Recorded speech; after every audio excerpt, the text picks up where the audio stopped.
សួស្តីសួស្តីគមមកកម្មវីដេអូបន្ទាប់នេះយើងនឹងនិយាយអំពីការប្រើប្រាស់ process នៅក្នុងSenoX របស់ Linux ប្រសិនបើយើងប្រើ PS ទទេគឺវានឹងបង្ហាញតែ process ដែលពាក់ព័ន្ធជាមួយនឹង user ដែលកំពុង login និង terminal ដែលកំពុងតែប្រើប៉ុណ្ណោះ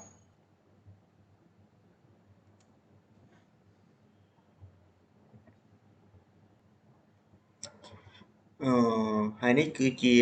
cell ដែលខ្ញុំកំពុងតែប្រើដើម្បីវិកូតបញ្ជាទៅកាន់ SenoX ហើយនេះគឺជាពាក្យបញ្ជាដែលខ្ញុំទើបតែវាយចូលមិញដើម្បីឆែកមើលនៅ process ជាក់លាក់ទាំងអស់យើងត្រូវប្រើ command មួយគឺ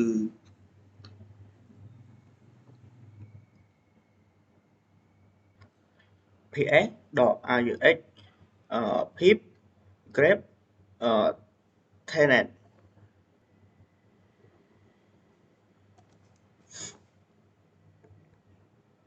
ហើយនេះគឺជា process របស់ខ្ញុំហើយបន្តមកគឺ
សម្រាប់យើងនឹងប្រើប្រាស់ command clear ដើម្បីបញ្ឈប់នៅកម្មវិធីរបស់ខ្ញុំគឺមានឈ្មោះថា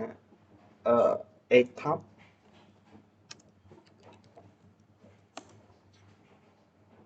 អូខេខ្ញុំបានបញ្ឈប់វារួចរាល់ហើយបន្តមកបើសិនជាយើងចង់ឲ្យកម្មវិធីដែលយើងបានប្រើនេះដំណើរការឡើងវិញគឺយើងប្រើប្រាស់ command មួយគឺ command bg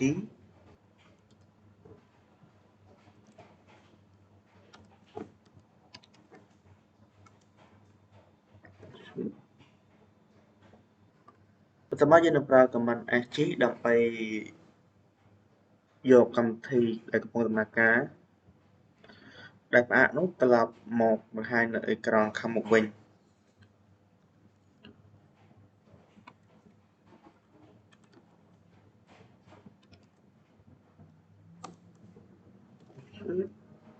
ដើម្បីឆែកនៅទំហំផ្ទុកដែលតំណែងគឺយើងប្រើ command មួយគឺps.a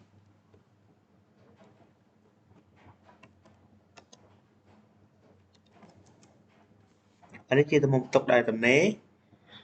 ហើយសម្រាប់ការដើម្បីឆែកនៅឯកសារគឺយើងប្រើប្រាស់ command មួយទៀតគឺ ds.i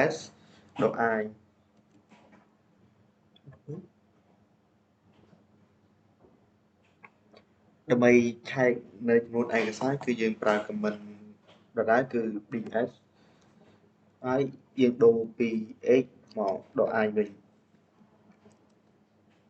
នេះជាចំនួនឯកសារ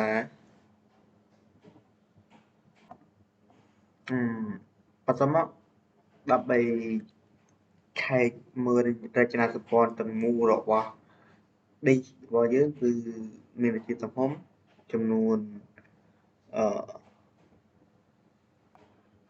partition ហើយនិងប្រភេទរបស់ type តាមរយៈ command sd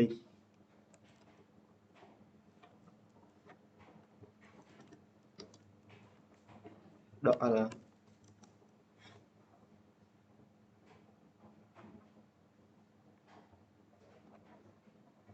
ហើយនេះជាព័ត៌មានរបស់រចនាសម្ព័ន្ធរបស់ disk ដើម្បីចង់ដឹងថា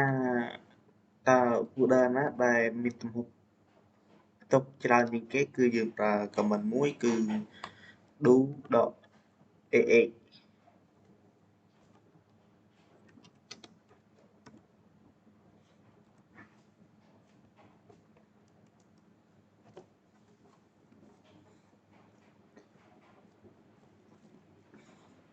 នេះជាទំហំផ្ទុករបស់ folder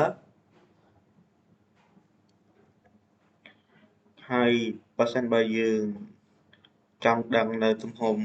ផ្ទុកសរុបនៃ folder មួយដោយមិនបង្ហាញជាឯកសារគឺយើងប្រើ command មួយគឺ do.sa